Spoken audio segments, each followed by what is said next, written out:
క్రైస్తవ నాయకురాలిని పీసీసీ చీఫ్గా చేయడం కాంగ్రెస్ పార్టీ చేస్తున్న తప్పు ఒక ఆస్పెక్ట్.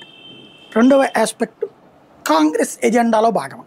ఇవి రెండు వాళ్ళే తేల్చి చెప్పుకోవాలి. వాళ్ళ అధినాయకత్వమే ఇదేనా సెక్యులరిజం అంటే కాంగ్రెస్ అధినాయకత్వం ఇట్ సెల్ఫ్ అదే ధోరణితో ఉంది. వాళ్ళకున్న ఒక ధైర్యం ఏంటంటే తాము క్రైస్తవ కుటుంబం.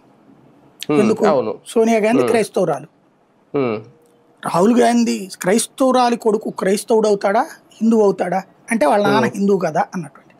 వాళ్ళ నాన్న పార్సీ కదా, పార్సీ కొడుకు పార్సీ అవుతాడు. కానీ పార్సీ కూడా హిందువులోనే ఒక తెగ. పార్సీ అనేటటువంటిది ఒక మతం, అంటే హిందూ తరహా సంప్రదాయం ఉంటది అంతే. వాళ్ళలో హిందూ ఎవరున్నారు అక్కడ? ఇందిరాగాంధీ హిందువు, లేకపోతే నెహ్రూ హిందువు.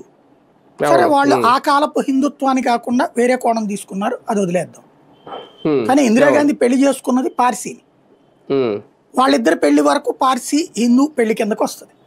వాళ్ళకి పుట్టిన బిడ్డ పార్సీని అవుతాడు కదా, తండ్రిదే వారసత్వం వస్తుంది కదా.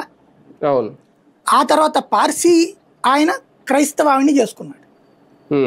వీళ్ళిద్దరికి పుట్టే బిడ్డ బ్రాహ్మణుడు ఎట్లా అయ్యాడు? రాజకీయాల్లో 2 రోజులు 4 కాదన్నట్టు కొత్త ఫార్ములా అనమాట. సరే అది పార్సీ కాదు ముస్లిం అని వీళ్ళు ఏదో మాట్లాడతారు, నేను అది అంటలేదు. పార్సీ క్రైస్తవురాలకు